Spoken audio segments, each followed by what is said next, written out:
Now after 3 months. And now even the night, TMU. The night before the marriage. The night after. Of the wedding. So man consummate here. Which consummation means making love, having sex. So man Adeakye a nessa me say me divorce or me divorce. Hey, there be akwata anajono. Man tell me. Oh, what bread? Say, what they are friend lawyers. Hey, when consummation has not happened. In their friend our day more. It is not deemed our day fully. Akwata aware dey he be na okay. Somebody know our wedding. Ghana, I'm friend lawyer George Paul Mami. Announce David akwata. Hey, David. Some our wedding. Yeah, wedding. Then you bring no you go share up to the next morning, up to the whole day, 24 hours. In share. I can divorce. Akwata my bre. We are long so many years. Oh, Monsieur, I say we be am na make tia say. 190. Kukwa, Mami lawyer George Paul. Akwata me bury wa. Na 190 no. Consummation should happen to make the marriage. Wait, Egypt, Egypt. Akwata we Egypt person Misrim asase so yes ko ho no akwata eh samra ni bia we jama Old Testament ni me ba. Let's speak to lawyer George Paul. No me asema oh asante wo video ni nia. Meba, memo ma the video na to so. Once times enkomo bi wo ha wo dia. Na obeka sa se wa ba otirimu na. O pese wo kan de man ye to say. Akota de mani bi da kope no. Wedding so no, un say wedding preparation no akota wo bre so hu. O make sure say aduane beba, o make sure say decoration, mo nam o ya 1 2 1 2 mo ya rounds no ni ade. Akota sa rounds we nyina ye nyina. Nese sa da no eda no ye wi enwumbre no yakodu fi ma bre wo kura so wa bre wo kura so wa bre akota nese no ede sa da no nko ama wi a yes yetimi gira so ma aware enugu asante oh me say lawyer George Pon wo here akonta wo here for this aware gu it is not fair Egypt they are grounds. A reason out to me so. Ya only say me no worry na 3 months. Masa o me no worry you free mu ni abon na ma ba ko worry awo. What about come dey check? Ya ba worry very na. You men can say no cry. Me to gazi. Kamu from. Me to gazi. Who dey count ku na say we ni application mu na. Say me ni kuku a. O na we soft. E me come. Lawyer George Paul, good morning. Good morning. Lawyer George Paul. Good morning. Asembe kura ni pikin. La jina so ba me why? Ubusa no bia safa wo no se obi so ekoso he no anware ya na emra no sesei. O de me. La o de jina so ma me na ye connect to ye. I me hear say ye nya no a. Lawyer, good morning. Good morning. Eba. But chiri yete wa ha say but chiri kakra. Lawyer, wo de Mr. Pacho nyabre ma me kakra na jina so ma me na ye ntimi ntwa otum. Good morning. Good morning.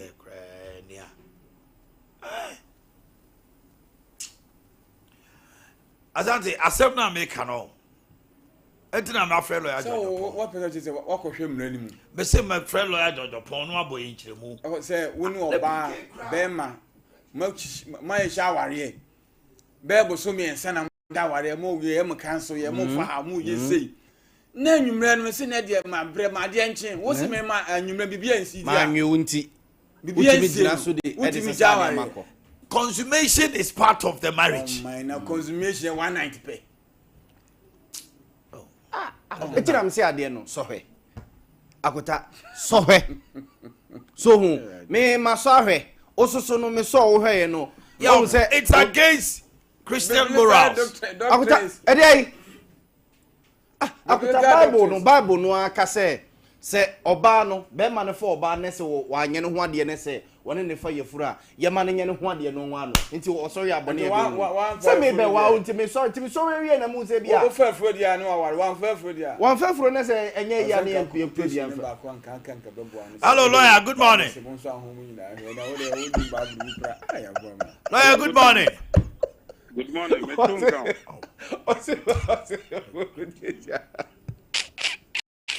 hello Hello.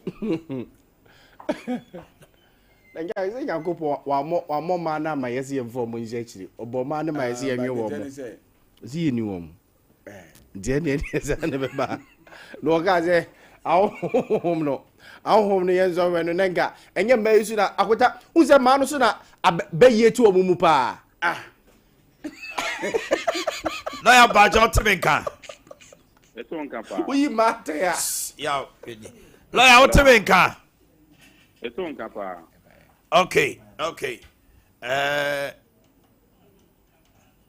okay na momo lawyer bacho wadaruma yedi komo bi de edi kai se obi na obi ware na esia waye ne ho ade na enamamu a ti say bia on the day of wedding no na omuko shia enwumre no to the next day 24 hours oni ni shia enam is it grounds for divorce and I say obetima ka so omungware kra e de na mra ne ka Yo, me that ma men share with you for.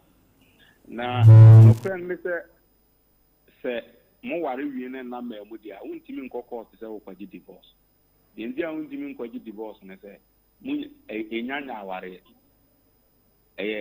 eno kokko to a friend nullity eno ye divorce ba consultation na ya chen akoye no wadi ya in wedding nyina ma ya ji atum se me yiri nie ya ji atum se me yiri nie o nenso se ye ne na ya enyanya aware and I will say consummation no and the silly aware no it is a o ware na so no oba ne na bi amo atena e bi adakro na bienu na sa bosomi aba bosomi bienu sel ba fonti mi nkosire ni mu a eno oba no betimi agina so se aware no nullified aware no e dia no e court a enye divorce na mo because in the first place there was no marriage so you go for nullity because of the non-consummation. Edina court edina so aware wi enya aware no bi akon den na mum de wu ko twam ni de na kire se na wo bibia wo munti no aware ni na hodi bibia bibia enam so anu ti enam ma ho ati enya na esia na so anu sawi o se enna nya mamu a aware ni CP eti fane sai makoye oba ho ade ofie oba no afa ye kofie o se bibi nti mi ma ne bible so me so me ne nya adwene saa me betima kokot se ya nware kra nullity eti mo oba no nyina ba bi se ne kru ne me I court no ebehwe whether it is reasonable or not on say enipa de ya hu timi dodo ye yare timi ba bibi ni ene adenti bia oba na hu se ebi aware no se bi nti sa abre no no da bia enye ebi on health grounds okay no has to be proven to say or case da no ne wona dia then it becomes unreasonable behavior say aware oba na also one wona is very unreasonable and for that matter the man with me agina so aka say one me na dia aware bi ani ho and in fact there is no marriage without consummation munya na ya aware bi enyi na ho icing on the cake the why ni na the kwakusi na ye wo aware na so na no it's a name memu a aware ni ni mo to go to court for knowledge Emma na bem na bibia bem na problem aba aware no a na enhyehyɛ ya aman nyina so a yɛtumi gyina so gu aware ebi te sɛ unreasonable behavior ebi te sɛ adultery ebi te sɛ desertion of the marriage, money be at them a idea and really divorce. Then that one you go for divorce. Name Munya Nayana there, you go for nullity because name so the other could be and was also be up to tomorrow and you could be a 20 million now. And who would not for nullity now? That would be unreasonable on your part. Okay. Meaning I bet not the reasonability of the timing. Say my wife would mean that 7 miles and mother. I mean it doesn't make sense anyway. I don't know Bearman with me also. Okay. Mami Musawi. Many Obana worry. Ye me no ye worry for. Fancy Bearman deny Obano bear 3 months to 6 months. Obana corner was swamping. Bearman only Obana tra 6 months. Okoba ne yire wa oso on in that. Is it grounds enough for divorce? Sure, not divorce crowd. What your own divorce crowd? Say munya nada at some one year no. Ya muya no I am trying to money and then the encounter. But that mo worry no if you hold not a 6 months or basso on the Bema na Bema so no bana. And I worry. It's a nullity. You can go to court and seek for nullification of the marriage. And on the court, you can say, more worry, brother, if the marriage has never happened. Then it graduates from that nullity to divorce. And the one day the abandoned side, and I get the whole court, I could go through the TIS court amount finding coward.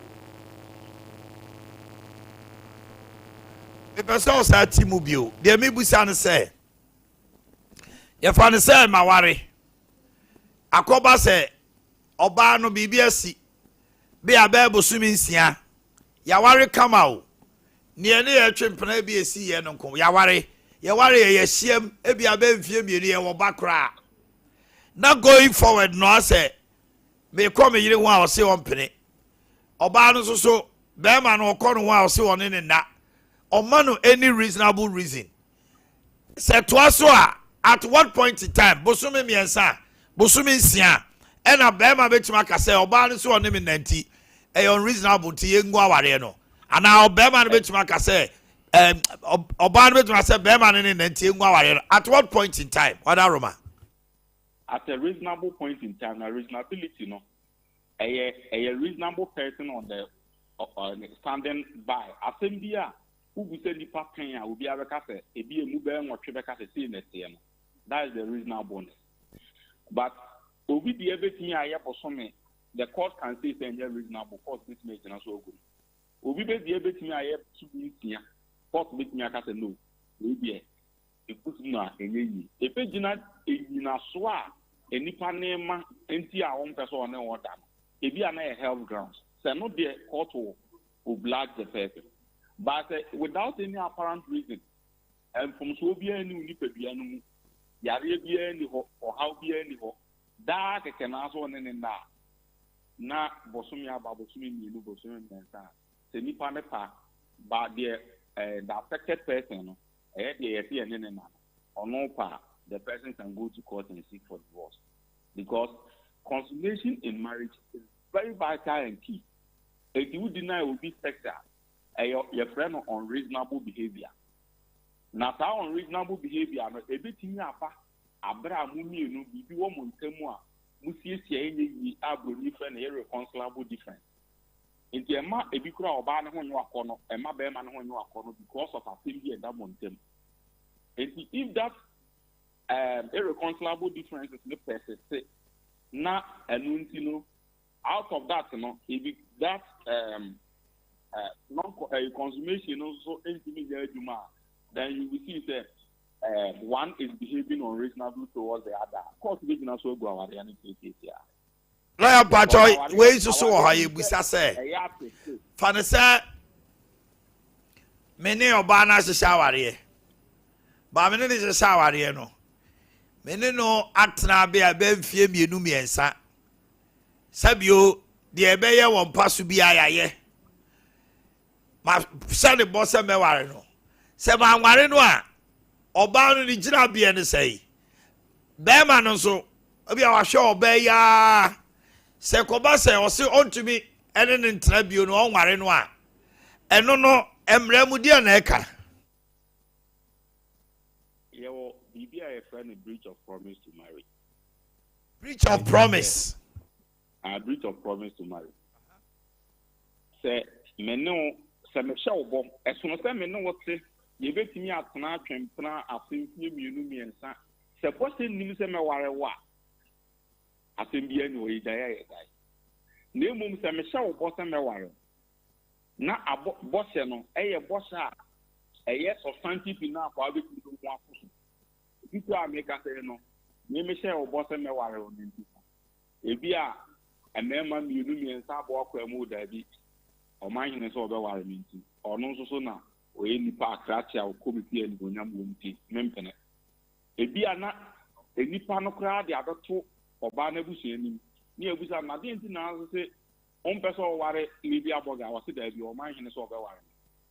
Ebi kra na tani bi ana se wo no wakoka onso so wakodi akoto so se o enokre me se me ware no ye di sie so opeso obi so opeso ware ye di si oso so be ware ndi oso nwa no so ma me enokre papa enokre me ware na ho bo aka bi na me na ma ba be ware no na dance abem se wase ne boso be ware tesa adanse ni pem so obeso ose ne boso be ware ne sa ware no udi oba ni hwamo ana udi be ma ni hwamo no wa ware na obetimi esi wo mremu agi damages kese compensation compensation no eye substantive enough court behwe ne mra wa ofere no na court ahwe mfi ata abre na wo ne opa na be ma ni dai no wadi na ho oden na ho ofe ye duro because obetimi aba se wo say ne bono na tna wa 10 years no ba no 30 say we na 40 she is out of market entini nyina court behwe ni nyina no ogugu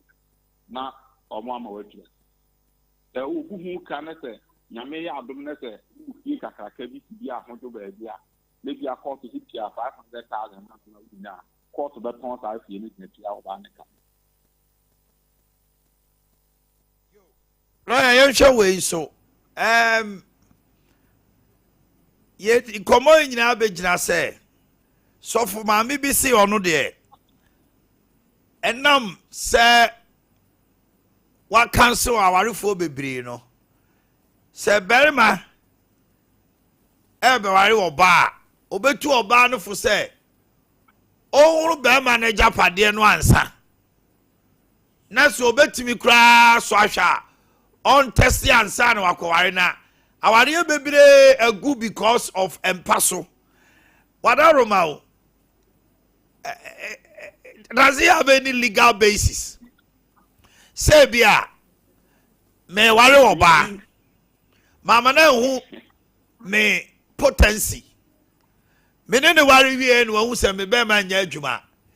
Is it grounds for divorce? Is it something oba no betimi akoko to say e bia be ma no di intro na say wo ye bibi to betimi agina so ne na agya na on say aware e consensual say enipa no mu mienu mo te mo say contract and am over form life partners in the mumi no and am back ama offer and about accepting it becomes a binding contract, the consideration of which no a trillion sana no ban without any reservation or objection. It is a contract no form necessary deceit them would be a combining and abandonment. Grounds for divorce. That means the consent the person gives was born out of deceit. And now they can't fraud on, so they are initiate everything. They are even court judgment. Court to clear judgment, you know who is there. The judgment was procured by deceit. The judgment is nullified. They can be initiated. Adeakye Abia will come about one pencil. Nancy Asiabemuno. Say bibi wo ho a ese dipa ni hu a mena ehunu ebi wo ho no ma obi wo kra na that a lot of instances are cases bi wo ha oba na be ko na be manager pade no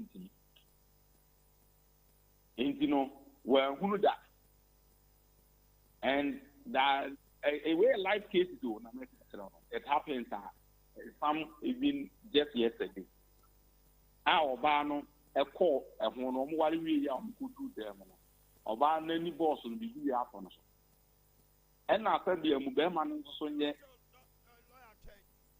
ọba n'ani kọ bọọ bẹẹma no deẹ so o Omanhene ha yẹ kwan ho ọnani bọọ lẹkyẹ sẹ wọ ehunu bẹẹma no ayi da eti ada n'ani kọ bọọ so ohun sẹ bẹẹma no so kyẹn no nka bibi ya atọ no so chese o kulapsi eni ena eda na bacha no grounds for divorce. Oh, na say wo ntimi a ade no a wato no wo ntimi a obende wakoto aduane makowo na no bacha lawyer no de enye deceit bi o you see enye deceit asem ko an de eka enema ebetimi abamu amu waja by deceit ni ye wa eno de wa hu bacha lawyer ha no ma me musa ne ye bema no waware no man hia da waye onwa de bibia mu kofie no oro no ho a wo say ade no wuntumi nti no munyai I say eno ne irreconcilable difference eno your first irreconcilable difference like patona uji full package waje but okoye no won say ontimi and ebi kura na ye wo ma bi okura na ne ho kwan no will not permit that penetration and na nipa no so no aware no de emani bi mu no penetration no consummation no and na nipa no so wonti menje enti so antimi anye a aware ne non has not been consummated in the nullity ontimi enye se oso wonye o ye wo de oso wonye ye reasonable behavior and ye wo de won wontimi eso I can't do it and I won't do it. Lawyer Pacho, and so in this stead, you as a lawyer, would you agree with the woman say, "Sawone Bema, Ebishia, Samu Warrior"? It behoves say, or so who Bema no who, who say, "Obey to me and out to me," and I say, "Juma," and I say, "Juma." Will you advise a client to that effect? I agree with the woman in total. Completely 101% because Adeakye Abia even buy a sales and purchase agreement a commercial law was say buyer beware. Adeakye Abia a friend enter yes. Is the buyer beware? Oh, Adeakye Abia no ma weni. It's fit for purpose for which you are buying. And you can enter into agreement, life partner agreement. I want to make partner open now. Unim Obano, no shade. Unim Bema, no shade. Now, Unim Misubendi. Unim na addiction to sex. Unim said there is a case law which is reported in our law books. Not Bema no. Until Umuja Wari and say, or no about that 12 times every day. 12 times a day. Yes. Now the one year Juma. Omo company who anymore a coba say assemno and penny for national Mokana Bema. With the 12 times they say Ukumo by say, or say obey after so I just say 11 over so one.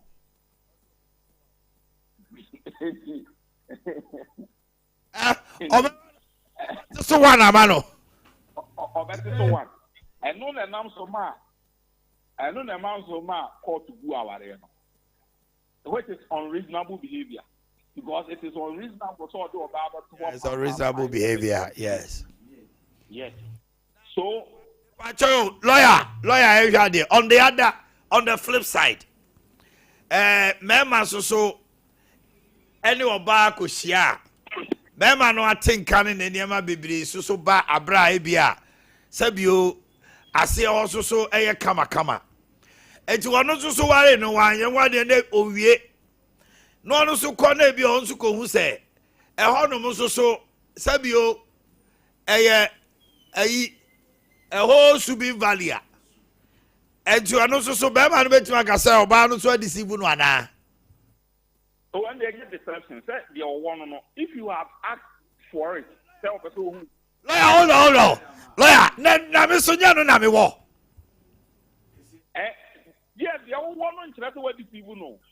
The old one now, a yakakana, own Timino, and then non China what the people, the moment of body name to me. Okay, that is a Missumika say, the man who ban on so men pen to me. I don't know the mean to me Sunyano. Obian Castle to me, I only a part and parcel of the reasons you can divorce. Like now, only dear Namikao, just the quite so bano, Macon say, a hono, a sonoro. A honor, a dimumi, no reconcilable difference in the ban. Because I don't know. Oh, what do you know? At the end of the day, Makoto home. Makoto home. No one knows how I can say, oh, or no, so the end mahu. And on also who say, and Yamahu, won't be a visa. In the honor, there is reconcilable difference in the Baba. Because that difference is not cannot be reconciled. It's the honor Naman not be abuse them, now, now, problems never compounded are not graduating to divorce. In the another, I don't think who be here, Nameno. So for crowd can't ask them no be 101% say them the own person no back for policy our name now one the better as life partner and practicing yapa a very necessary na practicing yam practicing na mo kwat na kumase mo na mo motete ice cream be tara mo hina so any time man.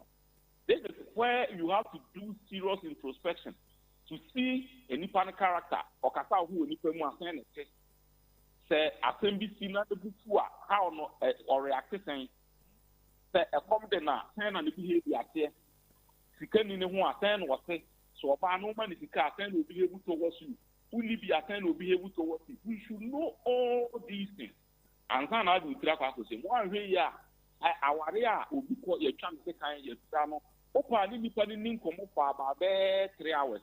You realize that all those red flags were there. Just that anybody ignore. You will see the red flag. Tako any bufua. Onam fu numani mukra no do what. Say onam fu anso ni mukra no babo aso. Magia na tell say nipa we won ni mi enu kwa say dem na ya na de na ni bufua. Say kan da nje on kwantwa. So we should in the course of the courtship or the interaction no. Concubinage no. Yes, that's no na what they say the suban, what they show about the suban, what they show about who the what they show them and who the what they show in after one another. You know, say, Obano, I am a home of Toma winning. The Berman also, I had the assemble for a win to me, I wouldn't say so. Now I'm would. So before you make the choice, you know what you are in for. Now, I'm going to now, okay, I'm on moral grounds there. Religious, moral, let's say, young champions and our Baba who travel to. And you also go to Muna, the enemy of the open. If they will go out and another opportunity. Lawyer no pay, Yamishra Medasi Pa, Wabrawa Yamae. Thank you so much. Okay. Yaw. Yentie Mamina Sem no Kai. Na Yembra. When them say we are before you marry a man, and one of the women of God who thinks that before you marry a man, you must see his penis. You must see it, you must hold it, you must feel it, and make sure it's working. Why are you being like uncomfortable like that? No, I want to make a point. Yes, you do. Let me drink water.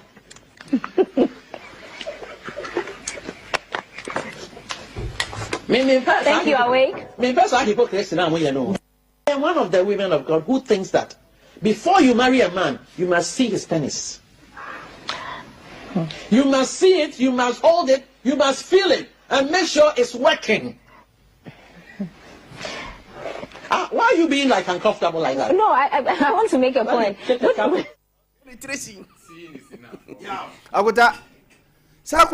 Akuta we editing. Mami na sem no. Who can see nkwa. Say mami so no. Hunkokro bani mu. Be se ni mu. Sada no. and no dimayen. No say, you must see it, feel it, touch it, and make sure that it is working. So there must be penetration. What is that? What is that? It's at what moment the man who say the thing is working? Just see it is okay.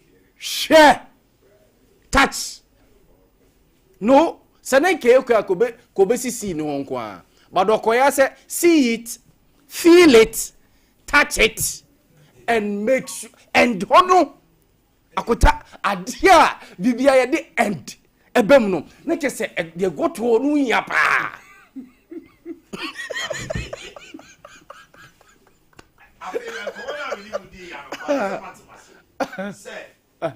se me ware ene wo ko edem ya ye ho ade ko pem se ye na ye no the marriage is a nullity eti de ye asen sign kra wo certificate no ne ade wo ewo yi ho no se me nu ko rafia nwumre no ade chen mienu miensa na me ne wo nhia ya o say marriage is consummation njakota se owi oba na na waware no enya owi oba no a waware na kofie se ebremu se oni ne naya na se me court say court nullify aware na the court will nullify it.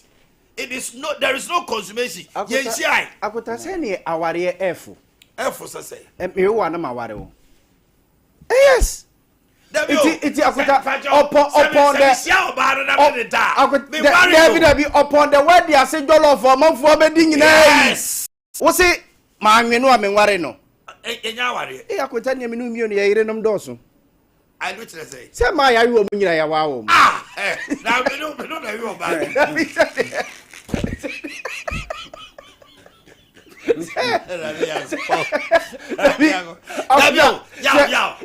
Let's put it in context. Jollof for what amano. Bibi awa yamani nyina no. Enya waria. Akuta you talk about no. O ware no. I just already. Where you say we dey na ware. Mabafie, mabafo busiafo, maye bibi meti awade no. Iti me nwi wa me ware o. Hey, akoda. Na le church oba bia o na de bia o yire no. Na se ni sa na e pa kire. Ya yire nom don so. Ma na sem na waka. Asate ba wichi. Ma na sem na waka. Not in all situations. Ya hwe ni ya o ho. Promiscuity. Yes. Yes. Yeah. Please, don't come in. Okay. Come on to my bruni trim pa na. I would you ever back my baby. Yeah, I saw the one there no, but Asante, you can not also situate it and sorry them because cancel. For that matter, most of the people who have been there here accused of. Very good. Tell me say Nyamensumas there na mama can we say touch it, feel it, Asante, hold it, make sure it is working. Hey, oh my, ya bema bakunda we my baby. Oh, that's my fault. Or the woman because you say na dey say more than no. More than no. Very subjective. It depends on our background. Of course.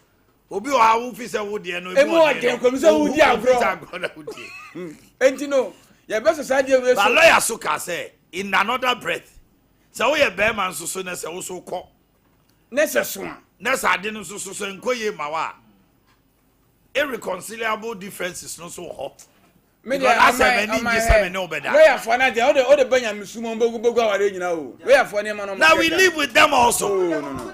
As I'm saying this, we also live with the lawyers, and the reality is also done in us. It is going through most of this consideration from the court in some of okay. But our friends are happy with living with it. The moment ever presence they will begin to tell the law. But at the end of the day, why make me ignorant of something that is a right I can't do? And ignorant no could be a I didn't know winning me. Winning me baby how? As I tell you, I saw them on the I saw them.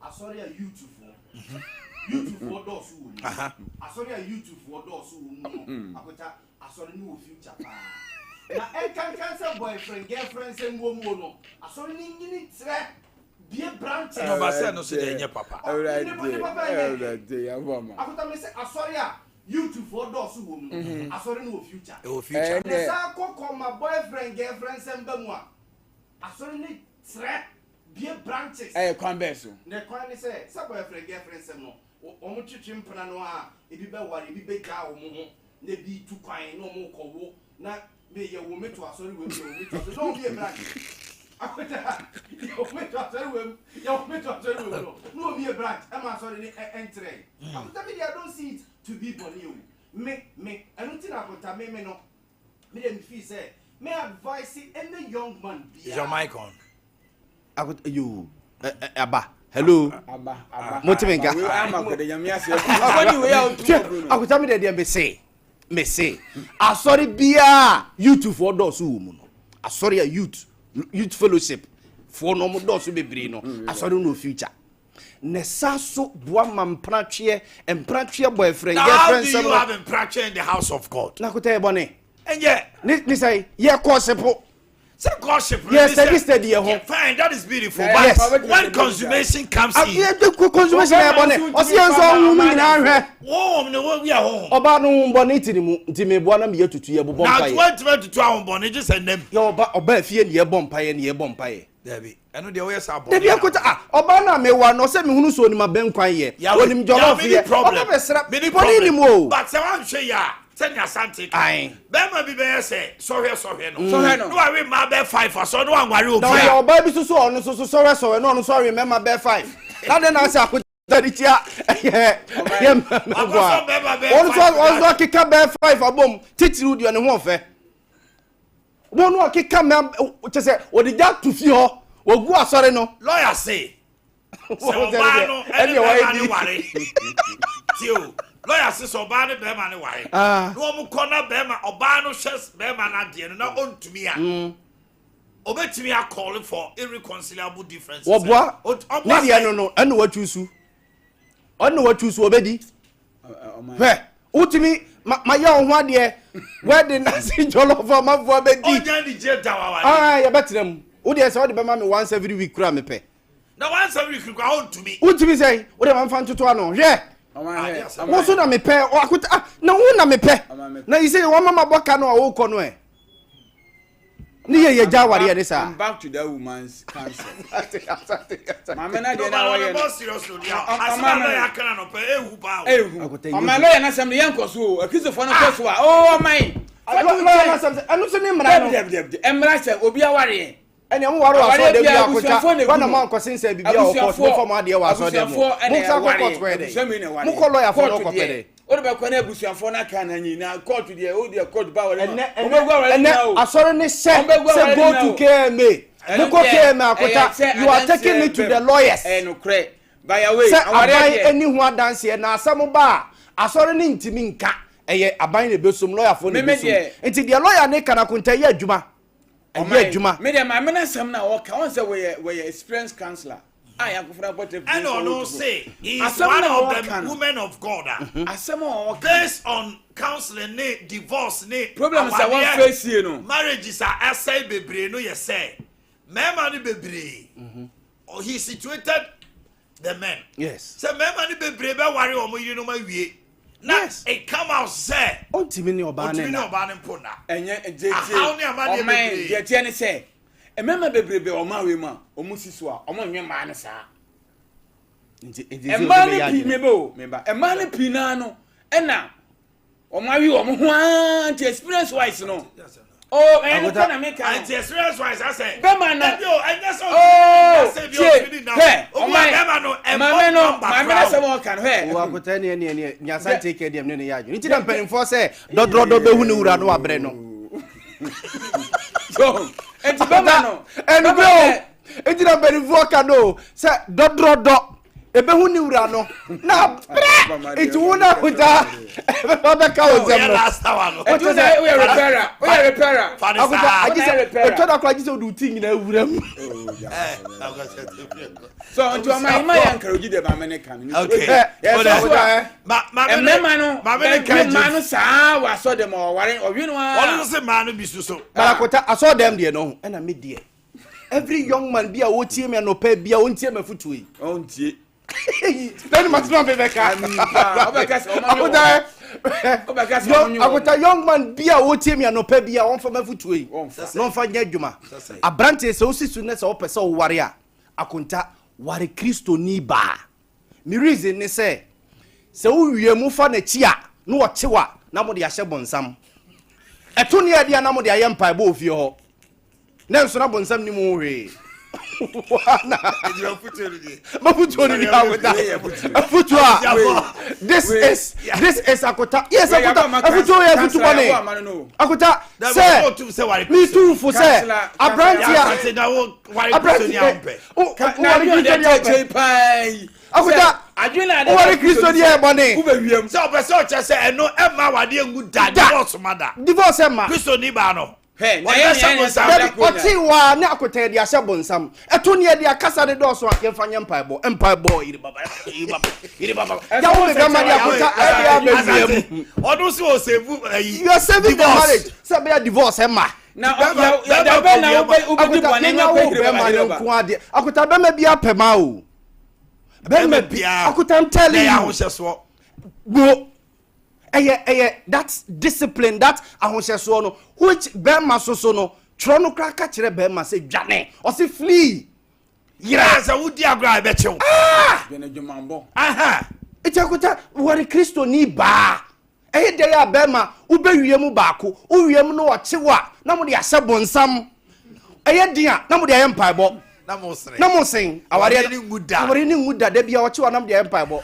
de ahye bonsam da bia no tu na ko so ye bema ubewiem we bone sorry abuja for ya basisi right na we dey catch it for elder series elder ni wonya adwene bebre no oba beka the kajira se no akọ already akọ ya baba edu me bia ho Friday special dey ya na dey yesterday pressure will chrome. It's true. So we relax you with this. Yes. And pa we me just say about 2 for 2 go this munu bi o. Na wa na obetua hoka. Ono wa ka wie ko. Okay.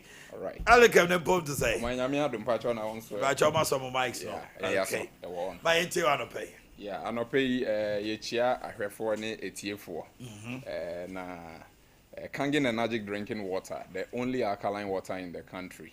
Anopay so ye pese ye dey in church. Yeah, na ye in church no. Demonstration or ye chre ka ho. Na or ye chre no na manipa no ho said ye ka no e nukre trodo. And that is the difference between Kangen alkaline water and Kangen Energy drinking water and the other waters in the market. Anopay ye pese ye hwe bibi kakra efa chemicals, pesticides, weedicides, niama, womodi go into so vegetables, any fruits, ne sa niama. Nti anopay no over studio ha ye tomatoes kakra wa ha emsendra ye cotton Malcolm hot tomatoes ne carrots ne green pepper. Nti ye hwie kakra egu ha na afei so no ye kakra into the second plain bowl. Into mesre say obey squeeze back no, and obey squeeze back no for the meantime. For the meantime, mine yes. Into we squeeze back no. Yeah, this is better. This is better. That's it. Into after so no, your carrots wa ha, and your green pepper, and your nyadwan so, and also my friend say garden eggs.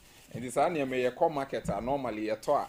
Yeah, the normal water and so eguso me equal numbers. Now saying so you want me cook a crown so ha.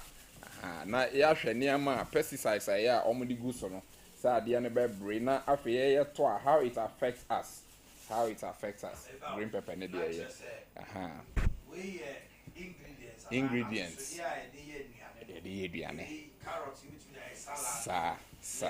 Green pepper ne Sanya mano. Yeah, Good. Yes. Yeah, boy, so I call born pesticides. Said a bear one way. Exactly. And it's our near mano. Exactly. And I would can't use you know, nay, I share ordinary water, I do hono. Exactly. Any canjin so hono. And near my a free. Sato so dear no one. A bianca conipedian my bear toxic. Exactly. Okay. Into here we are. My baby vegetables no way me soak for bare 5 minutes. Okay. Na ya kan ya asem me mashada in the same time.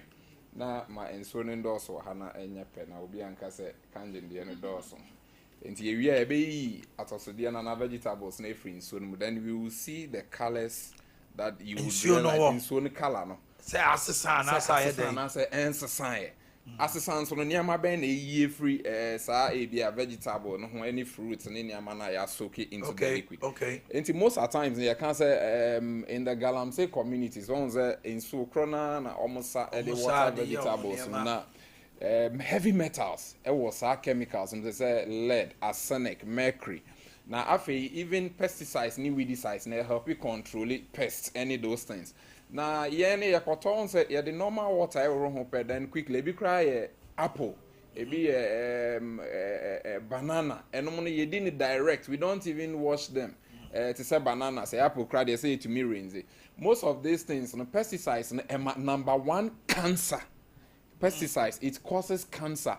And say what most of these vegetables now the only so say vegetables ya can't say antioxidant wo mu kama fruit antioxidant wo mu but ebe we no one treating ye one taking good care of exactly ube hu an say o to yare asama ho enti we ase aye hu enemri and the reason why you need the water in this time is chemicals and to say you can say cancer there are other lung diseases are edieba o screen so or a practical demonstration with strong alkaline water from the kangin machine enti dia ye na enu bia no so oye wo ho no o nipa no or the atosudie na she 2 different bowls mu now my chemicals are ye di good vegetables so no apart from lung diseases no arthritis ni most of the degenerative chronic diseases every sania meimu and the body is built in a way say one thing leads to the other leads to this and one where we do any wunsu a eko mu adia ye ka pa ne say kangin water it me use pesticides see every vegetables no ho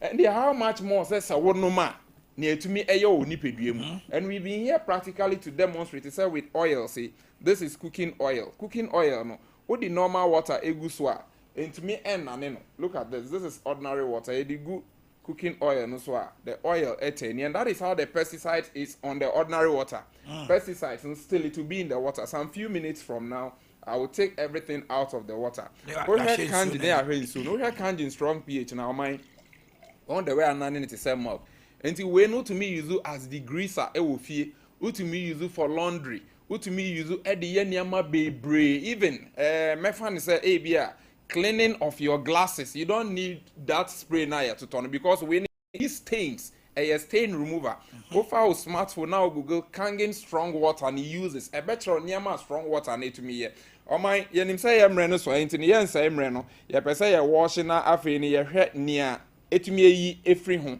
ubon say you can also be bring a small rubber na afi no yen yi efri mu within a few minutes here ya soaking ye pese ye yi efri mu my na ye hwe the color of the water niama ya toto from Malcolm there say esisi shelves no mu de da nti unim so ya paper ho ya wash ho ya yes nti no me kra no oh my look at this good ye ye free at the same time ye din so no gu so at the same time ye free at the same time I believe say ohwe in so ni and nobody will tell you say there have been a great and significant change in the two waters So you are seeing two different vegetable plates here. The first one, the kangin, and a second one here, ordinary water. And when you look at these two different waters, the difference is so clear. The ordinary water, Now, if you screen so on Ben TV, need the when the idea or the concept made us say, because a pesticide, or I see no cry. A more serious nyama efri hono but the ordinary water wasn't able na we no ote far away anka me ma wo de unsa she obo say inso no ma very oily pesticides ni oils ni weedicides a wo de egu so ayi oil ni nyina ne sa niam na efiri ho nyama nka wo kwa akodi e kwa akoma cancer the lung diseases arthritis health disease brown we are normal but when are very oily and that tells you say oh fa we ni ehun sa niam yi. If you are not drinking the right water, just like it's able to emulsify oil, it is the same way. So there's an oil now in the coil. Yes. It's a cooking oil. Exactly. Ordinary water. Yes. Yes. Egueni ananeno. Exactly. Ubahun say ebe naneno completely the same way. One say cholesterol baby no. You'll be free from. I'm telling you. Say fats any oils near high can't get near emulsify. Yes. You break down the fats.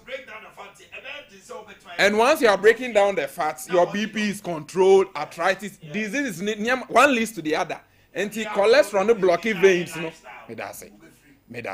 And to him say me top vegetables can't give for betremu say we have vegetables, we have fruits, lots of that because of antioxidants. But I'm here now afi who the pesticide. So exactly. And on my we've been here to demonstrate countless times. In soon baby. This time around, you don't have to struggle to get it. Distributors are coming on board. But wherever you are in Ghana, and one is our phone. Now after Googling, you call our number 0241 44 91 0241 44 91. My vegetables are go in so you me just see how 15. Normally, ideally, you should soak your vegetables or meat. Bear 15. Suffer videos maybe bear 1 minute, be 30 seconds, or wait a minute. Also, okay, we meat bear 15 minutes, 10 minutes, and also a color. Omodi ashano meat ni bi o omodi color she. In so no eyi sa color ni nyina free meat no ho. Afi nyama emboa ni peduane nyina no meat no ayewo mu no inso ne eyi sa nyama ni nyina efrimu. So the water is good for cooking. And afi odi ye aduane nso a flavor na ewo aduane mu no bringing it out. Enti otumi say in natural state. Enti unya the original flavor no. Meja to so de no gumu be 15 minutes anka nso ye be wie na emu nyina ye brown. Yellow no cry ye. Exactly. Adwa for numbers no na afi kakra so. Me de kakra so on say yensu no galamsey nti asensu no. Sa mercury ni lead na umudi yensu ni nti ama yensu na ye contaminated. Ema wono ma e de ha koto ya organs ne so ya koma ya liver ne ya kidney no. And kidney ne liver no ebo ni pedua no. Still say how to kidney ne so a wa ha ni pedua no. Would ya catch us all the vegetables inso na ai fertilizer ne pesticides aye de hu adwumenti ama no so aye contaminated. And embre crack kidney no ma hu here bia otimi nya obi donate nipa no kra no ankasa ne de no kra ntimi mfanhye wo. Mfanhye na wo sa akwaje account de. Nti ye gbo hu de wuro se ubenya kanjin energy water. Wo de ubenya bia ahohoro onu aba ne vegetables are the aduane ne so ho se be ye beboa na akoma no ne nipaduane nyina etime ye adwuma e wo se ye na afi nso nsan fa yawe foforo ensan ma beto ho so nti nso ne de wonya bia beboa wo be bia wo bia wonyampo bia na ne bo eye de ma wo se wo to de ahoro atosode sa na wo de nya bi na no wo se park ne ate so kama park no wo ko be bia wa santima mu ha 30 Ghana cedis the entire park of Kangen drinking water, both the 1 liter and a 500 ml. High pH and also no 100 cedi gallons. Let's say move 4. And to be an institute 30 Ghana cedis. Outside Ashanti region, a major distributors no almost the Bema 30 cedis. Then oba na opesa ye distributor and then your commissioner ye de mao and no to me so be 24 Ghana cedis per pack. Now so to o de AM fast one. And to be a will be ano make sure e be a went to me nya kangen machine. E be a went to me nya kangen machine amfa nyenso no ofie safo other videos na betumi dey atoso na mum ubetumi enya kanjin nso na to ama etumi abo a oni pedua ama etumi abusi immune system ama ne doctor to wo be cannot exist in an alkaline environment. Etimi abe musa. Enti nso a wonom ma ehia o. Afi eduane a wudi ma ehia o. Ye ba ha be chire de bia ye ba de oyi chire eka ho man krofo ho say whatever we are teaching you there is a demonstration behind. Right. Enti e ma ne nya wote say de aye kan e ade a eye kukwemu sambi. So share. Sa fa Google phone and now smartphone. AI wo ho kinkan about kanging strong water. Now hear how it removes pesticides, any weedicides. Now the way a boy akuma ema onipedia etimi function. The numbers 0241 0241 44 44 91 91 91 91 0241 0241 44 44 91 91 91 91 and a Vodafone tell us on here 050 050 737 737 94 94 74. My patro Accra for nyina and taking note of this number. Accra, yeah, major distributor 0546 0546 79 24 70 70 0546 0546 79 24 70 Ofre Accra Azuma the same price and or the bema. Yeah, back so Ashtown, Omanhene Yaw. Okay. Thank you very much. Enjoy your day. Grow fine, grow fine, grow fine. What lose your appetite na? Won sano ni won night we titi. What da want to me na? What why even the early hours of the morning. When you're so won't tear now we will be inside. You go through a lot of menstrual uncomfortability and disorders.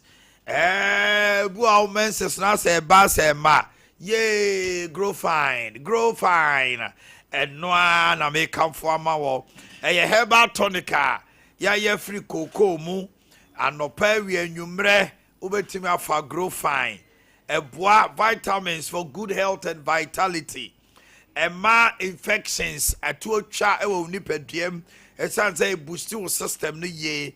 Ma utumi yare na onum grow fine so a wo hotɔ ntem pharmacy ni herbal shop bia Kumasi Misty Herbal KJT Ambroma Pidank ni nyina da smart herbal wo boase digital herbal center grow fine 0244 596532 grow fine 0244 596532 me come for ma wo so obi onum grow fine no uhuna o grow fine papa na bibia dey e koso kama BB fabrics BB quality fabrics are obia edi ho dance no eno no say opa bibia. We sell quality fabrics for your kaftan, for your other designs, and not from cry. Full bill now, BB. Ya tisu cry, remember 8,000 Ghana cedis. Half bill, 4,000. Quarter, 2,000. More pama dear, amope fabrics, papa, quality atono. Na uni actually BB fabrics. Everyone, obia subet to me ako. Uhi abe 4 years, 3 years, edi ato. Na BB fabrics, you buy some being 18 selection, a call for 18 Ghana cedis a yard, a be a 50 yards, different colors. Just I would say wholesale now, person over top, and now bako now, person over top, over 3 years via idea, a BB fabrics, na selection we no ye no kwada ne memede da. Nti wa be out poma de ehye so say Wednesday uko BB hono ma Saturday so for like ultra commercial bank no a Kumasi commercial bank so for like right after commercial bank circle so Vodafone behind my bet Africa and crying uko Vodafone and crying and war my bet Africa echi hono a number is 055 2799 750 055 2799 750 020 90 70 859 quality fabrics BB and I make a mama's choice. I am a fufu aye for I'm quite aye for now I know fufu menkindi by ire now body now pet and a banchi what can you now boom ya what three I said ya and no one say wo kafra na wanumu etu pe banche ene menken ana body ene menken a bi eno ane mama's choice a yasa so aya bemdro ayewo de eye 400 ana ayewo nia eno so eye ketwa ne kese etie bia for family size no obetima age kese no eye 800 grams no unkwa de obetima age 400 grams no enje say ni nyina ne say so utu anamon na wura supermarket bia na say baby abewra bia o say ope mama's choice fufu mix mama's choice palm cream abemdro mama's choice mackerel and mama's choice premium garia efie esuku kwala na eco school no bia the mama's choice eco school and dey ye I don't pay for 0244 451229 0244 451229 and 0244 254 202 Bayport, your future now. So you fix deposit investment, Papa. 91 days, 182 days, 365 days. Your place is Bayport, your future now. Say you want your chichin combo now ban your investment mawa.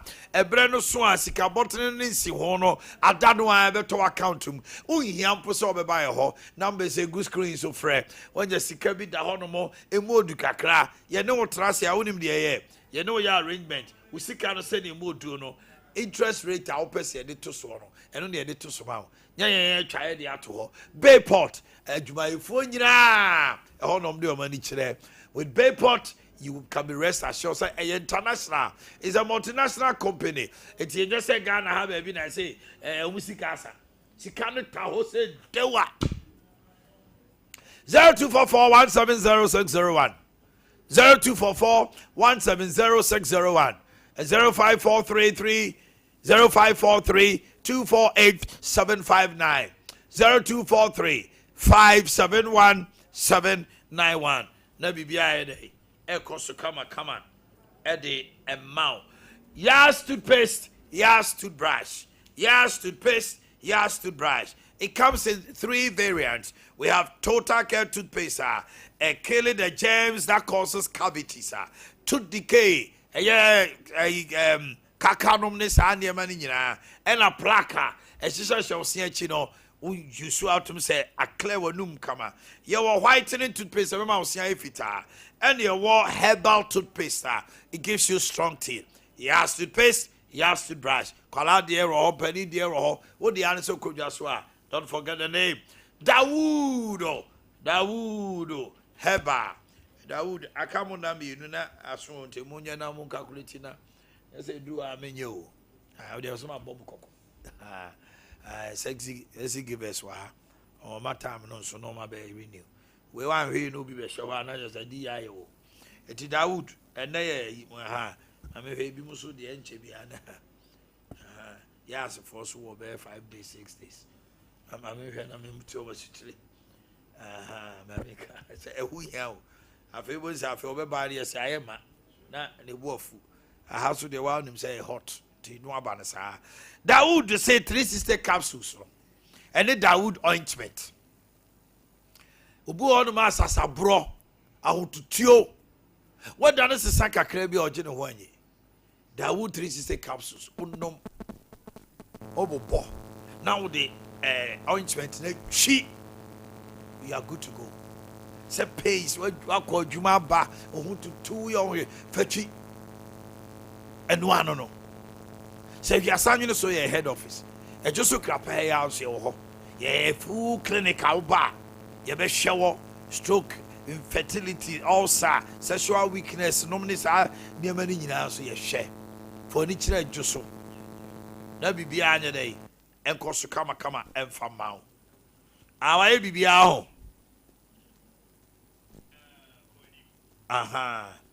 when they said I would not be in a city, yes, Dawood was chum cry. Who say Dawood? 0244-886437 3A Heba Coco no adokro one Coco Yabon Yadia Bonia mi humbida. Unya Coco ana yamati. Na usisi saya ya.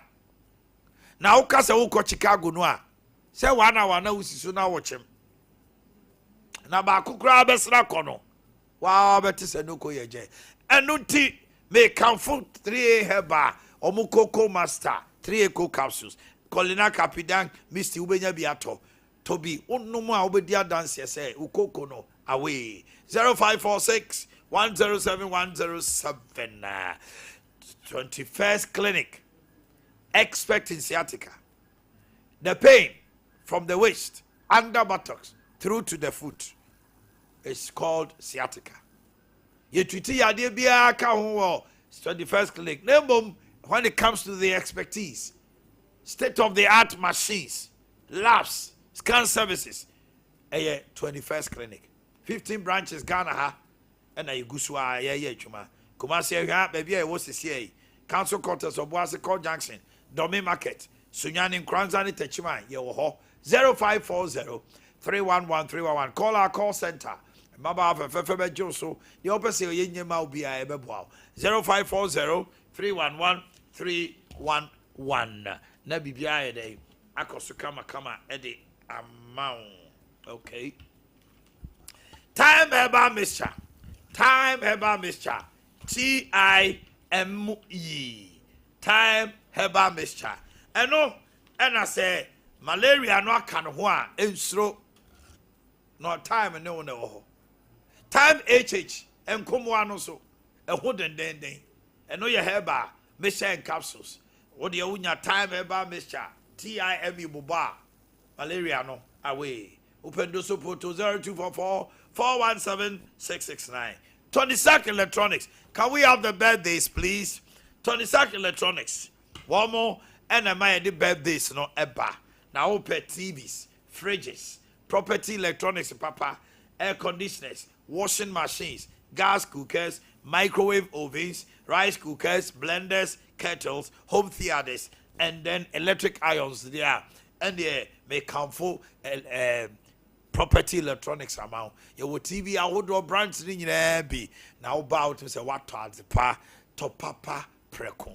Tonisac electronics, property electronics, to papa precon. Your ways the Karam County Power do Muslim Matadu Sania triangle no. Samson Americom Kasim word do no traffic light Nasiha can it pioneer publications ube here showroom property electronics who could see mo sunyania no Cocoa board roundabout. Oi, terminal noa, baby, oh, your fabas, and when I spin test, you want the focus here. Pusua Homana 0500 309 309. Maybe Bia Kosukama, Edia, and my Anopay, sexy givers at Nasi. Here we are, I beg your phone, Besaba. Na ya do so, 71 edi, a Homana Kanama, now swatch your wagon. Sexy, it's 9 o'clock. Hit. The ground's running. Well, and I'll pay on Sompa 93.1 live on Sompa television. You pass it through. Na getting common at the Forgivers Herbal Center. You know, Hodwo, in Num, a war, a just a bon common at the Forgivers GC mixture and a Forgivers GC capsules a dry, a bois. Na and then we are any other related infections. A bit to us here, quantion coso at the free Winnipedia and Monafe. Give us GC, give us P capsules and a co capsules. And so at me abuana mema one more the offender say erectile dysfunction and coconi and mamma Winnipediano sono. A bit to us here, a quantion coso cra. Na afen so give us P capsules and I give us co capsules. And so give us herbal mixture and so eboa na malaria typhoid and I join this a bit to us here a question koso de free Winnipedi anymore nti esraw GN numbers no how live on the TV set na sabe hu se guase kan na no say baby eton no bia e wo oman Ghana minute 2 pa na herbal shop so do no kwan insist say ope ye no ni bi na wafre na won so eteme ene yen abo ene komo de bia ye di immune system ho komo enu ayedi na no penso ye koso na yedi na aya na san komo na yedi a yen hyeda ni ema no nsi ase na yen give us yafa and so as part of yen civic responsibility say yedi san komo no ama no asi ase na ene yama wanya ho nti ase say yawe bia wo tenacity say betimi agye won kwade afri won nsem nti say nei unya eye hypertension na a sense of urgency ɛwɔ horo na wopɛ sɛ woko na wotu ase a saa nso na yɛsɛ na immune system ho nsɛm ɛba fam a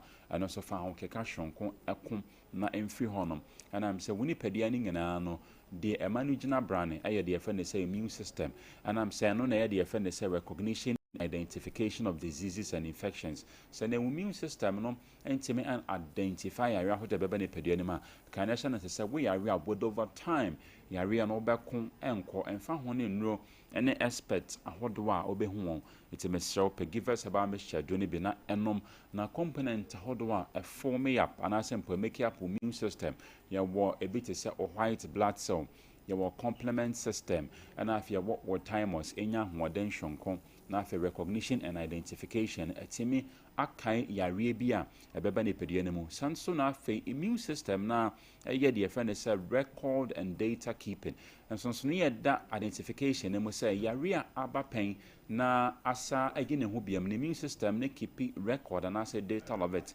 into a classical example yes say wa after 2025 twam mu no say bia o yare a na sa fit 2025 April sa yare a na sa ba your immune system na dwuma ne se obe identify no ho se yare we waba pen a oba ye na mesa ye na makipi sa data no it se wasa ba bia ma mesa boa na masa sa de afi honum te mesa pe give us heba mixture do ne bi na enom na component form immune system white blood cell may or timers and afe complement system no enya hoden na afe eni sa dwumadie no emfa emfiri honum so immune system na hoden chance say ba form a obon say identification ntimi nye sanso na afe ota yare obon say times without number obenya code obeno munuru ahodo enso enya de say betimi akọ wengena bon kaye amho se no kra wenya de efe ne say yare efe ya immune system no aso hoden sam aba form ti esro say the immune system home koma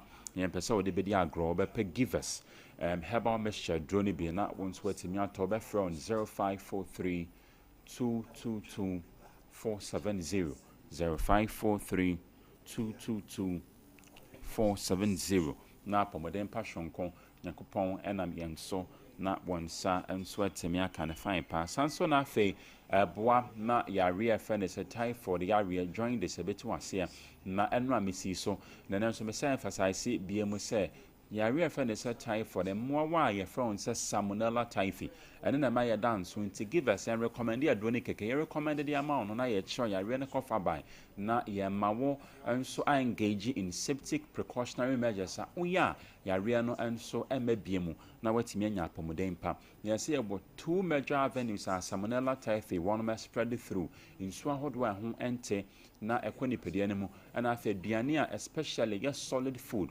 and also ekọ nipadua ne mu enti yese enam se aduane fa a lot of unhygienic processes a ho ntente no aduane bi a obedi a bekọ nipadua ne mu no ma boiling rate na se cooking rate no enko hworo ansa na akọ nipadua ne mu na se empo emmawa ne bi wo ma ebetimi aboa na etu ase enso ede afiri eye nipadua ne mu na se empo eye aduane mu sanso na afa nsuo na odi di dwuma efie dia no medication bi a odi aduro ebegum na ebeti nsuo no hama na ayekro je na fagum ana afisa abonten so na oto ato branda ne quality na wahworo aye devoid of bacteria bi a ene ekone padua ne ma uncompromising on your health intimate oye sa nneoma wenyina no na oboa na o safeguard ho e de afiri yare afa ne say typhoid yare no enso emu enti yesrew pe give us about mixture do ne bi na enom se wanya typhoid yare no wakom na se enkwa be shop bi na enom nneoma hodo be bon kai ya mu ho se wanya yare afa ne say typhoid no oti abofo no woni padua ne mu ota de wame ota di aduane a meko ewom na so de bia ote eye abofo no mesrew onom give us herbal mixture do ne bi beboa na sa how na to ase akwanhwon koso e de afri woni padua ne sanso na afa diarrhea constipation said you uja wona na ofem prolonged fever eyo te said wanya malaria na mse ne malaria symptoms and prolonged fever no eya num give us herbal mixture do ne bi frɛ on 0543 222 470 0543 222 470 sabre ye guso aye bon comment wo ho kwan so betimi afrɛ kasa wo twan mama kasa wie wo ho kwan so be frɛ doc and so be jo so na question bi a pese obisa no once wetimi abisa na bibia ko fine e de ama number na say WhatsApp number nti ba bia hwe free bia globally at large obetimi enso e de WhatsApp message and as a WhatsApp call enso aba sanso na afa yare afa ne malaria yare no etu ase e de afi ne pede animu na female anopheles mosquito e ka wono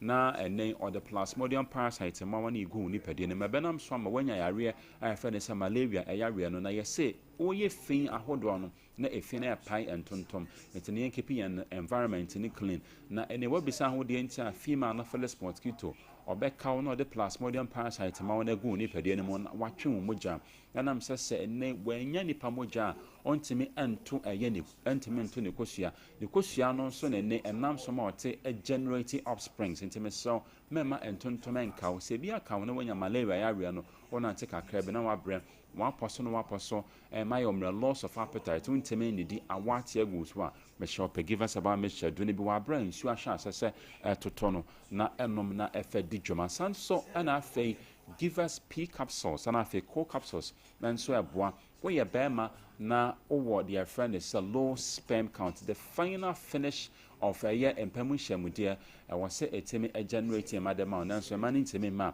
ebeboa na ni ama hoden hwonko aba eye enkwamwa enso emu samso na afei owo their friend is koko ni amaman ewo nipadie ne mu emmoa emma empemu agudie na enkwase de wo pene na onom no serve as male vitality na esiese woni padua no enso etemi de ama fine wo se woni padua akwa efe ne se wo arteries generate moja free honom eba reproductive organ ho na veins emo obement ni no ho no etimi sorry na utimi ni di dwuma enti yesra Pegivas p capsules and Pegivas co capsules nanom sa how ne betu ase naturally blood vessels no stretching said we be jaw na moja ewo mu yakoso church say yam balance the equation of meal na se na be carbohydrate food no and also bebre awo yan nipadie ne mu na simple say yam pese be do so o balance the equation of meal na what tell the nuane ahodo containing roughages and as fiber e bit say anka ahomatia na ewo mu no eye fiber it is ne ayamutem ne ba wo na stimulate eye oyem na fe on top of it no o the give us p capsules and the co capsules and so aka ho na e feeling na no metabolic waste no boa na epia ma na ba bonte na full nutrient a nipadia na gena excess product na so metabolic waste no etime boa na e ma na aba abonten free on 0543 222 470 na what give us p capsules and give us co capsules ya no me de bom untime no ba ko nya ba ko yo ba wo ye bema watenka sema ya de se e from 365 days na obi so mu a unya that sense of fever na that sense of touch and so unya that sense na and ebe arousal or sexual pleasure na enye something that you would want to sing it praises intimacy Give us p capsules and afi co capsules na emwa na empeja ye watenka sem emano enkwa show free on 0543 222 470 0543 222 470 na apomeden passion kon yakopana mi enso na on set mi aka yes also would give us GC mixture and I give us GC capsules na de bia meka se wiase ko ba ta won hwe wiase apomeden ho nsem so World Health Organization amianya ho ntia sese na nemu yare na ebe ne pedua no so no dodo wona ye de friend say symptomatic ne yeka se nemu yare bi symptomatic ade pese e come out ase nyina ne se nemu yare aba ne pedua no so na so symptoms ne na de ma hu na yare aba ne pedua no so na symptoms ne na di obesede na waso anu ntia se okọ hospital that's what tested positive give us GC mixture and I give us GC capsules adrenibi na enomebeboa na enemu yare nyina any other related infections no ebetu ase ekwanhon ko se de afi oni padua nemu na ni padua no enya apomodem passion kon a eno so per blood transfusion and as a blood transfusion etemenam so ma wunya binti de bia ka se oni obi blood group yepe na obetimi adonate moja e de amana ene make sure se ene momoja no bibeboni bia enso enimu nti giana mbesa no frɛ na ene ye na mo enkomo on 0543 222 470 0543 222 470 that they turn no be a nation wide o kind sister so forgive us your product anyway. Okay, sexy givers. Let's do the birthdays quickly. Today happens to be a special birthday coming from your husband, Apeumafo, head of programs of Such a Mind FM and the morning show host. Mrs. Leticia of Mafo. Today is your birthday. Oba Leticia of Mafo. Today is your birthday from Apeumafo, head of programs Such a Mind FM, Efijasi, and the morning show host. Blessed birthday to Christian Jemfi of Etimetim, JHS. Your sister is Gloria. To my kid brother Desmond Boating of Mansoya Krum, your senior sister says happy birthday. Efia Nyakwa Bronoma, you are a fashion designer in Yinehini. From Berima Drew and the entire members of Asanka fan club. Raphael Kwekwe Japan of Boakye Suebua, Way Efri Kakapeho. To our dearest mother, Madame Rebecca Dumako of Fantinu Town.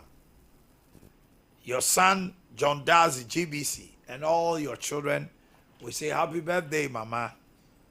To Rolina of Yamfo. Hey, Santi. Rolina is enjoying the birthday. Yamfo. Yamfo. Rolina wo. Okay. Come on here, Dibia. Ohin is on way out. No way. Test now. What's a problem? YouTube driver plus no car. Eti. Oh wait. Test. My bed test is a la sugar. Now we are testers. No car. Wait. I test. Momo mami no video ni ba ko mami ti. Momo mami ni video ni ba ko mami ti. Sound, please. Thank you, Awake. Me first, I hypocrite now. You know, I'm one of the women of God who thinks that before you marry a man, you must see his penis. You must see it. You must hold it. You must feel it, and make sure it's working. Why are you being like uncomfortable like that? No, I want to make a point. Yes, repeat. Why? Repeat. I'm one of the women of God who thinks that before you marry a man, you must see his penis. You must see it, you must hold it, you must feel it, and make sure it's working. Why are you being like uncomfortable like that? Brian, Adam. Lawyer George Pong, said that would see a bet so I did worry crown. So yeah, waiting. Now Bukofi, now consummation, and now what did of course. Yeah, trust me, say Obano. Only it's now the afraid be said, breach of promise. Up on one and up, boy, Ben Phoebe, Sunday, obey your yama. Last time I walk over before. A breach of promise. They told me, since Obano so say Bema no kon ho. Na fe wo hunu say man ho to me bi wa. And also irreconcilable differences. And as only Oba na ware na matra oboso me ensa boso me sia. One ne na. Oba no so ne wo na. Na there are no reasonable grounds. Say be a medical be. Na say me dey me kru be me sentiment ne na. Grounds for divorce. Now we know abeto dwa ne say. Ma me ne say one dey or one of women of God. Say our dear or your counselor kese. Now our dear baby go because on be worry on be call them no. No ba na who say be ma no. Now they name more number. And it's one day you have to see the penis of the man, feel it, touch it, and make sure it works. How do you make sure it works? Just on that. Or you meet you. As I tell you, I said that. Bra, baby, I mean me Jinano. As a woman of God. Me no mama ne Bible Kurano.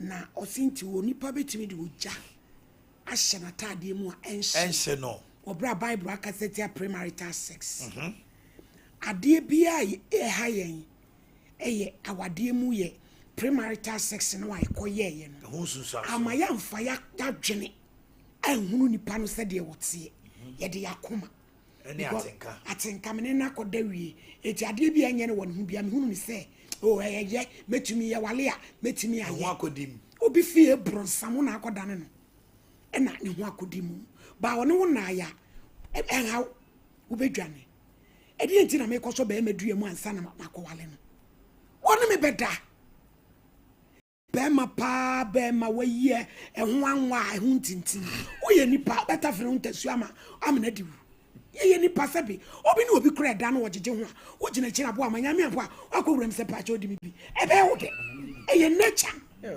wote pɛ no akɔɔdɔ yɛnyɛ nipa ɛyɛ sɔfo maame asɛm you are being directed by the spirit this morning enti maame no bi a wafrustrate saa wo ne sɛ saa maame wɔbɛɛ yi asɛ ɛma ne nyɛ ɔnwanwa boa ma meyɛ sɔfo ne baabo ɛna me sɛ wafrustrate eti bu ama sɛ mimi tumi fa book foforɔ nkyerɛkyerɛ na megyina bɔ bible so ne deɛ ɛnyɛ o sɛ mekɔ so bɛɛma tadua bible sɛ bata awurade ho na mɛma wo deɛ bu ama wɔse bata me awurade me mɛma de wakoma pɛ eti sɛ wo ne wonyame nante yie ɛwɔ kɔship ne mu a onim sɛ me sei na mepɛ ɔmfa de foforɔ ma me da nyankopɔn ne abraham nante yie ɛnɛ no man nakwala no yire ɛnyɛ nyame na de ma no yire na de ma no na yire na ka kyerɛ ne sɛ me not why dey de asɛm na aka na accident si a nyame wɔto wɔyɛ de wɔde pa mo bia nyankopɔn sɛnea wadamfo pa ne abraham yi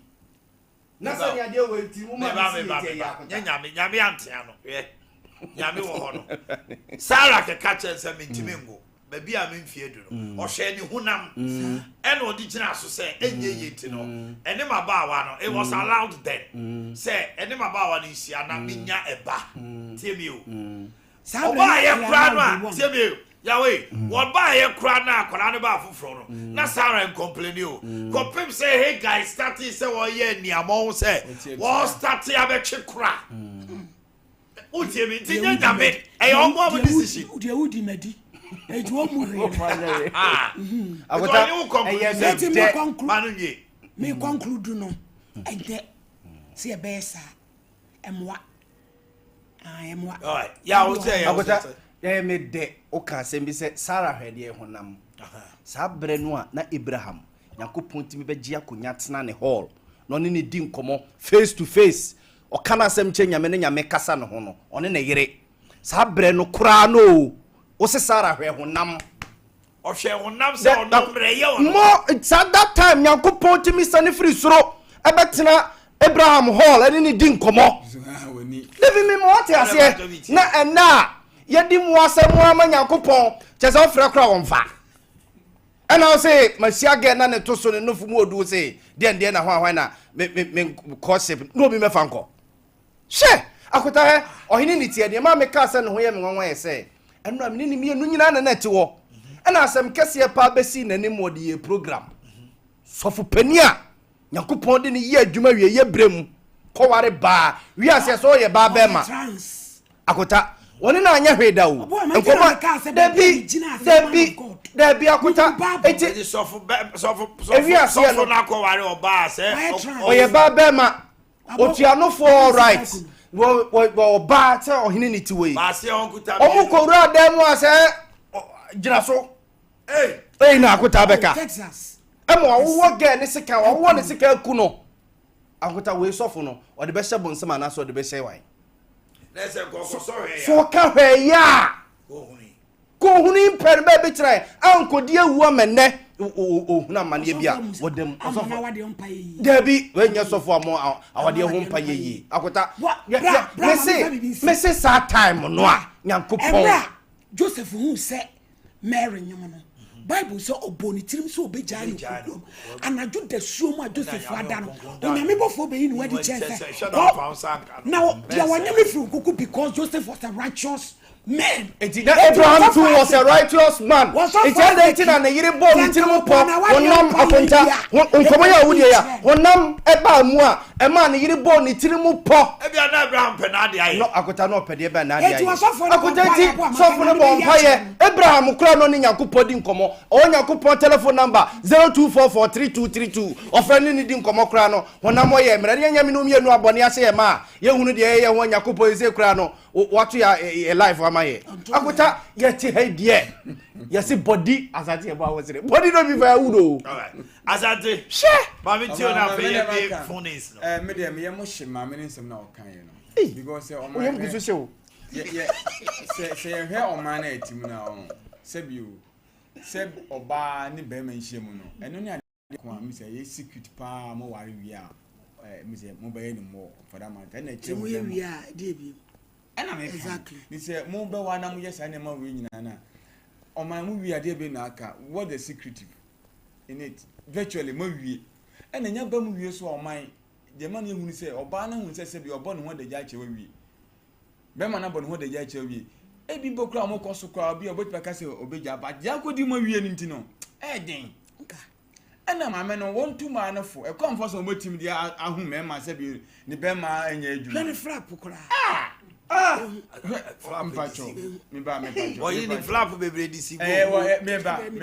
O ma oyi obi onu ma ni flap romantic movie cinema. Ubon say romantic movie na. E peja no. Cinema da e ko cinema. Oyi pa. Ya wonu ha baba ba we bitina so kuku am video wan peja.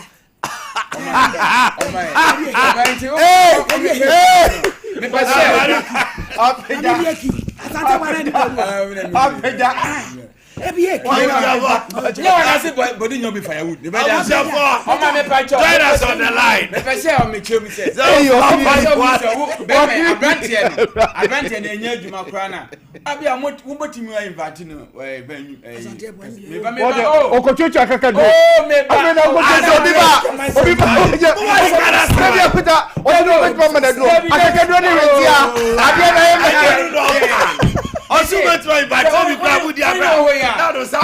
Papa, and mind you to me. Once I ask you for Biana Hong no one will say, I think I don't get car. Now, sorry, I didn't know what custom that you know. What's the call us on the line?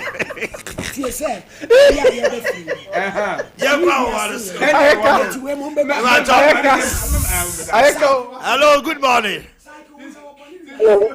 Hello, good morning. Hello, good morning. You tell what to play. But you say, you dated. You can see and son in the way, and then about your mount is so crack. Hello. Aha, mount is so today. Let's see, you don't be no you be like you're educating and son of your worry. It's your man, yes, so sometimes. If you require you may be a factor behind your husband, so all because the same it's nasty. Emma and Kayanya said before marriage, can you just have enough and Emma? If you look at me,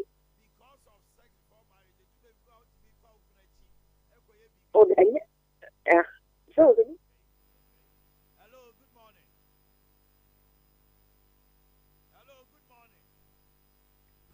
good morning. Hello. Hello. Yes. Hello. Yeah, me tell come I into. Good morning. Yes, sir. And come I dey no dey na walk on. But nyamisira ya boama. We are upon you. Of course, sorry, baby. No, we can't have a bad attack. Everybody Kasawai. Hello. Mumane Kasa. Hello. Hello. Kasa.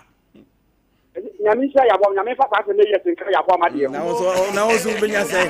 We yanti to dey so na. Hello, good morning. Oh, one no man. Hello, good morning. Good morning. Aha, my intima no pay. If I show me the question you baby. Yo, kwajo kasa. And Yama is in there about marriage near Adeakye Abia can watch them that IBC. Entina Bible says, Okofa Obana, Nasa Union one dear moment of the Farano, Koyana one dear ma na Pusiapo. Meaning, any woman in the Adeakye ABC. Entino, and yet dear Mamina Canoe. Dear Mamina Cano. And they say, Ujina Santia Buane, or Hiniana Ujina Buamachi. No, I have one side. Okay. Na kan ntam na kwai na wo so house wo kwa so me. Hello, good morning. Hello, good morning.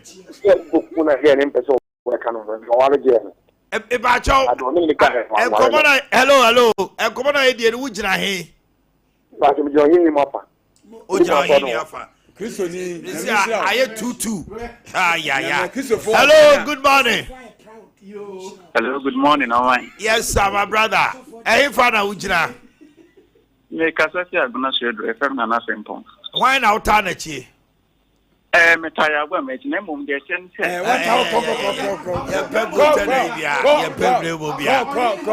Hello, Bianchi. You are talking about them to see a 3-2. Hello, why you voting for Muhammad? Let me say also on your campaign. Hello, good morning. Hello. Bacho, your friend say. Yana Christopher. Hello. Yeah, better on car. I na Ujina. When your body we are seeing. Hello.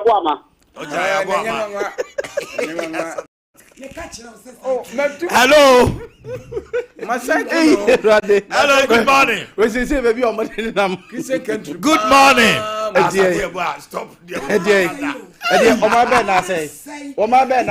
Hello, good morning. Good morning. Hello. Yes, sir. Any good morning. Yes, sir. My on a pay. I na Ujina.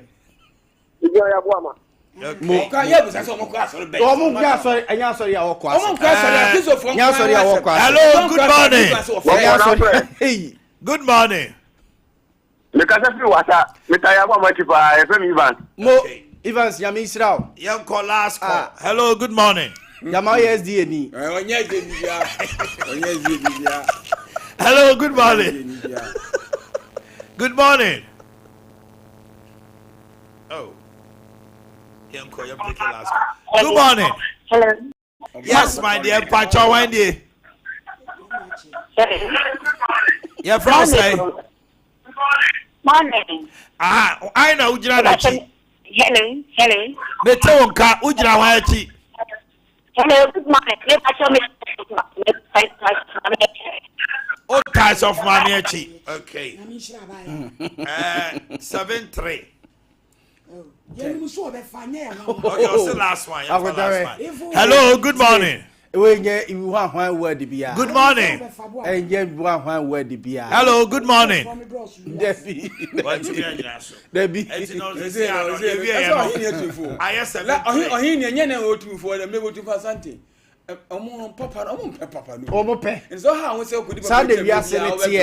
Because you heard what the one I will cast a papa. So my man has some now can would you be saw a promotion pa or my man. I could our good. Member P. Hall, Korea, the Bema Jumo. Oh, what have you in frustration? No more. Now our good cottage. I've been doing money on them. They said our use the word. Sorry, our Kumnibema. Mr. Frustration. There's a possibility say member stress to become a why is it possible? Everyone cry. Say member be